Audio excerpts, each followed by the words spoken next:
Eh oui, c'est parti pour 4 ans, mais certains n'y croient pas. Il ne tiendra pas 4 ans, dit Michael Moore devant des opposants à New York, parce que c'est un dangereux narcissique qui ne pense qu'à lui. Moi. Et quand on pense comme ça, on enfreint forcément la loi, et c'est de cette manière qu'il tombera. Ils pensent que vous abandonnerez, leur dit ensuite Alec Baldwin. Mais ce qu'ils ne savent pas, c'est que New York n'abandonne jamais.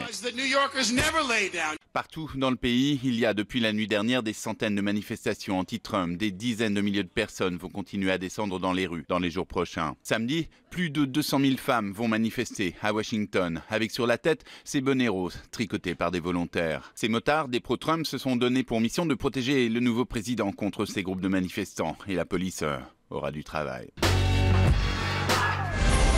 Juste avant ça, voici le dernier pied de nez de Barack Obama à Donald Trump. L'extradition vers les États-Unis de cet homme, El Chapo, le plus puissant baron de la drogue mexicain. Il sera jugé à New York pour homicide, trafic de stupéfiants et blanchiment d'argent. Le chef du cartel de Sinaloa a été extradé au petit matin et ce n'est pas un hasard. Obama ne voulait sûrement pas entendre Trump fanfaronner au sujet d'un trafiquant mexicain dès son arrivée au pouvoir. Surtout après les propos injurieux que Trump a tenus sur les Mexicains, qui seraient tous des dealers et des violeurs.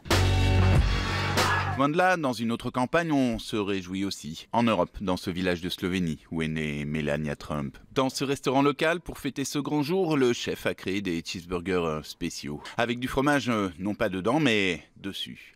Un vibrant hommage, eh oui, à la coiffure mystère de Donald Trump. On sait maintenant que ce n'est pas une perruque, mais du cheddar.